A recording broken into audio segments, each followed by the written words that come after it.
Hey everybody, I'm Tiffany Bucciarelli from Philly Health Watch, where the best way is the healthy way.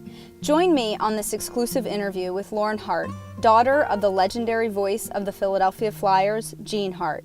Lauren continues this voice every home game with the amazing delivery of God Bless America before the Flyers take the ice. My interview with Lauren gets personal about her motherhood, being a wife, a survivor of cancer, and how she stays fit and remains passionate about her health. So I like to think that a person's health starts and ends in the kitchen. Mm-hmm. You have a beautiful kitchen. I'm sure there's a lot of great cooking going on here. Is it a collaborative effort? Do you do the cooking? Does he do the cooking? Do you both? You know, we all take turns doing the cooking because we all have very different styles.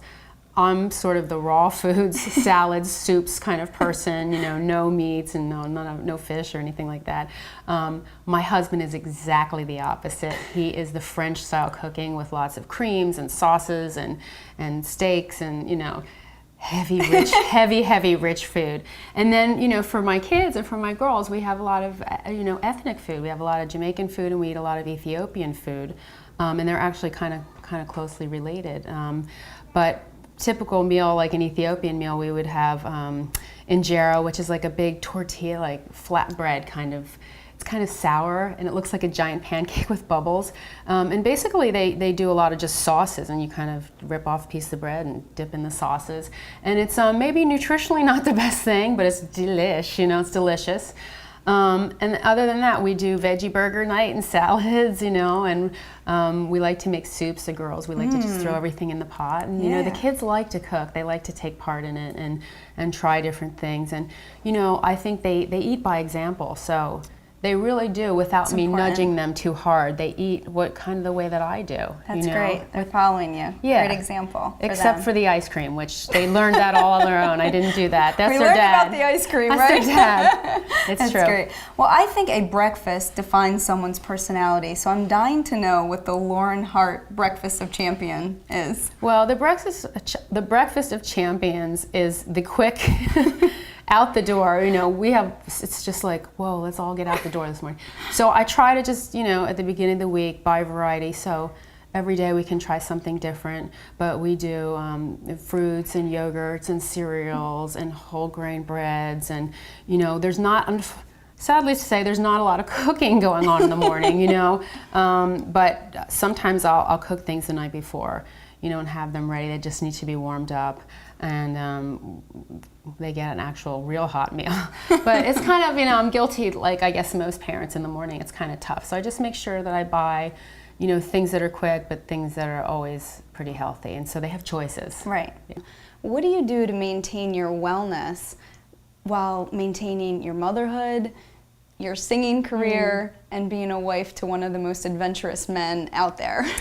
A lot of times I don't, but I work on it. I try my hardest. You know, I think the busier you are, the more important it is for you to slow down, you know, to have the opposite, and to have those times where you just pause, breathe, you know, clear your head, clear everything, you know, the clutter around you in your life, and just take that time to decompress, you know, because there are so many things going on, and I do have to move from one thing to the next so quickly that if I have those little things in between, kind of makes it all more manageable. 1999 and 2000 were very trying years for you, with the death of your father and the diagnosis of your cancer. How did you cope, keep yourself away from the stress, and, you know, with you personally, but then also tried to keep your family away from that stress? How did you deal with that? Well, you know, I believe that when my dad died, I believe the stress was so great on me, and it was such a great loss to me, that the stress opened the door for that cancer to awaken. You know, and a lot of people, you know, it's a well-documented fact that, you know, stress and your health are hand in hand. And Absolutely. So I really do believe that. I think when I got diagnosed so shortly after, I was in such shock, my family was in such shock, that we just kind of rode the wave. And it really wasn't until a good amount of time after I was in remission and, you know, healed for years to, you know, manage the stress of what had happened. And it was a pretty long process, you know, and still to this day, I think about it, and I have to pause sometimes and say, okay, all's right in the world, and and then take, just go forward again. But that, that was a really tough time. That was a really tough time, and I don't know how I did it. Talk to me about the importance of the strength of your family unit. I was fortunate enough to be able to meet your family today, and you have a beautiful family. Talk to me about the strength of that family unit and what that meant to you during these times. Well, my family is new to me, this part of my family. But growing up, my small family, I had a brother and sister and my parents in the area. Ultimately, incredibly important, really tight family, very tight-knit family, and very supportive family. And there was a long period in between where it was just kind of my mom and I in the area, and then my brother relocated. But my family now is the center of the universe. So health and fitness is a very important part of your life. What's the Lauren Hart workout? Tell me, what do you do? Well, I've been a workout person my entire life, even as a teenager. I was always into fitness. And prior to 2000, prior to going through an illness, I was really sort of a gym rat, 7 days a week, and treadmills and hardcore workouts and a different sort of training, It was really aggressive. It was probably what I needed at the time or what was right in my life. After 2000, I wasn't able to do the things that I was able to do before, and I also didn't want to anymore. I didn't want to do those same things.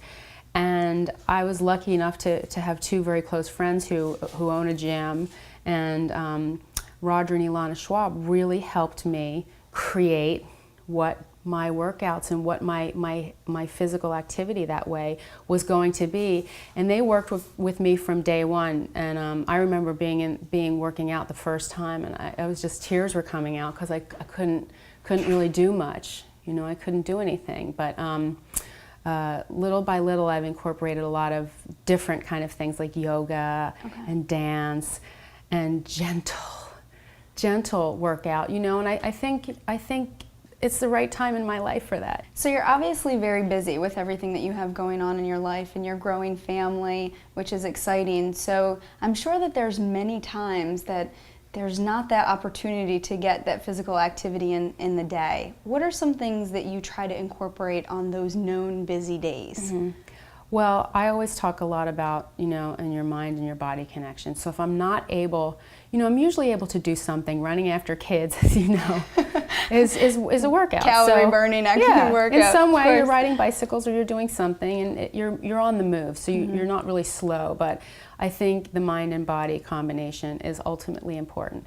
And so on those days that I can't do the things that I would like to do, I definitely make time to, take a few minutes to meditate, to breathe, to listen to music, just to, bring everything down to a different level. And that calmness, which I would get from working out as well. I kind of get that good feeling, after you get a good workout, you're centered. I just have to do that for myself in the limited space and the limited time, and grab those quiet moments, because as you can hear here, there's not a lot, right? Exactly, they're far and few between. Great. What an amazing person Lauren is. Thank you for joining me. Make sure you browse around May's issue for some awesome articles and other interviews. I'm Tiffany Bucciarelli, and I'll see you guys next time.